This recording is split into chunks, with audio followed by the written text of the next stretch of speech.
Frankie with Anime Secrets, coming at you today to cover the recently released Dragon Ball Z Kakarot. Based on the Dragon Ball manga series, Kakarot is an action RPG based on the events of the second most well-known part of the anime, Dragon Ball Z. Released on PlayStation 4, Xbox One, and PC. Is it any good? Let's find out. The story of this game follows Dragon Ball Z from the beginning of the Saiyan saga to the Majin Buu saga, so we don't have Dragon Ball or Dragon Ball Super here. This may be a detriment to some, but to me, I'm okay with it. Z is the most iconic part of Dragon Ball, and this isn't the first game to tell the story. I mean, we've been playing it since 2002, but I think this game does the best job showing the storyline. It's almost shot-for-shot recreated at points. But if you're a fan of the anime, you might be a bit mad at some of the omissions. Like during the Cell Saga, they completely skip over Trunks and Perfect Cell's battle, but generally this is the exception, not the rule. Generally, though, the game does a wonderful job at replaying the show for not only long-term fans, but newcomers who can catch up on the show and feel like they know the entire storyline. It is easily the best-looking Dragon Ball game to ever come out. It pales in comparison to games like God of War or Spider-Man, but this looks almost like the anime come to life. That doesn't mean it's perfect, though. This comes down to the game's cinematics. Some of them are incredible.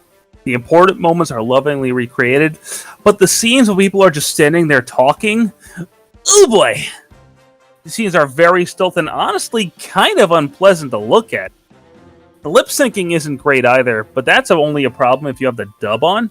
If you're playing the game with the Japanese voice acting, you probably won't even notice. In motion though, while you're flying around the world, battling your enemies, the game actually looks pretty good.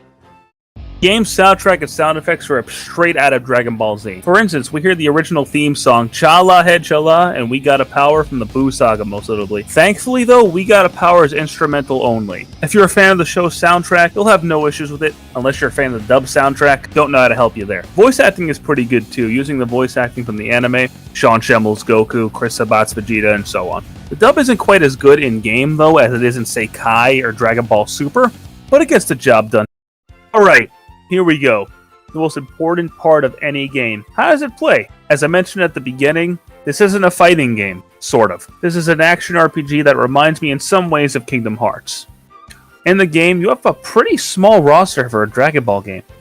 You only directly control the namesake of the game, Kakarot, better known as Goku, Gohan, Piccolo, Vegeta, our boy Future Trunks, Goten at one point, Gotenks, and Vegito, who is broken. You also have some support characters such as Krillin, Yamcha, Tien, Kid Trunks, Goten once again, and Videl. There are no playable villains, which I understand. This is trying to follow the story. The villains are defeated. Speaking of fighting villains, we may as well discuss the game's combat system. It's very similar to the games like Dragon Ball Xenoverse and Xenoverse 2. You have basic one-button combos, generic energy blasts, and up to 4 special moves for your characters like the Kamehameha or the Final Flash, a guard button, and dodging and dashing, which are very important. If you don't learn how to guard and dodge, you're not getting far. However, despite saying that, this game is incredibly easy. I was only ever defeated by Kid Buu one time in the storyline.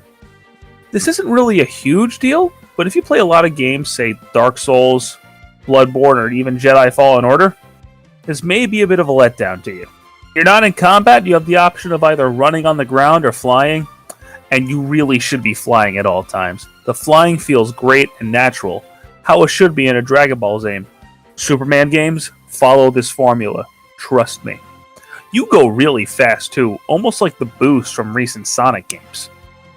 While exploring the world, you run into all sorts of things like enemy bases, which are pointless, animals and food to collect, which are also pointless, but we'll get to that in a minute, and Z-orbs of a few different colors, like red, green, rainbow, and blue, depending on the area of the world you're in.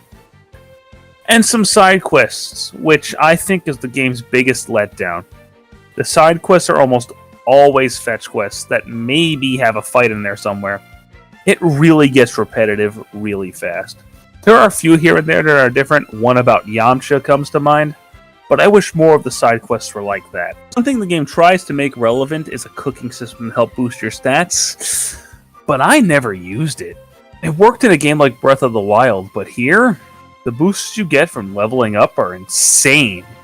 There's a point during the Frieza Saga where you jump up like 170,000 experience. It's insane. There's also a fishing mechanic, but It's another thing I didn't really care about. And last thing here are the training grounds. This is where those Z-orbs I mentioned earlier come into play.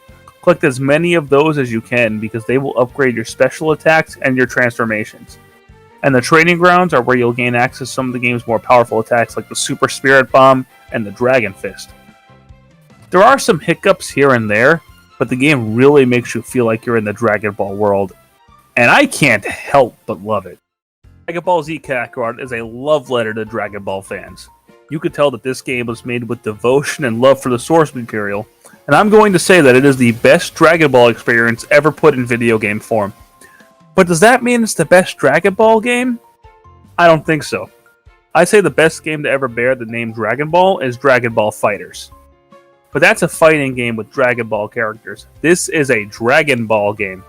That's its greatest strength and its greatest weakness. As a Dragon Ball fan, I love this game. But a non-Dragon Ball fan probably won't have the same appreciation for it as I do. As a fan, I'm going to give this game a 9 out of 10. As a gamer, I'm going to give it a 7 out of 10. I want to thank you guys so much for taking the time out of your day to watch this video. I'd like to thank the staff at Anime Secrets for allowing me to do this video for them. Have a great day, guys. Take care.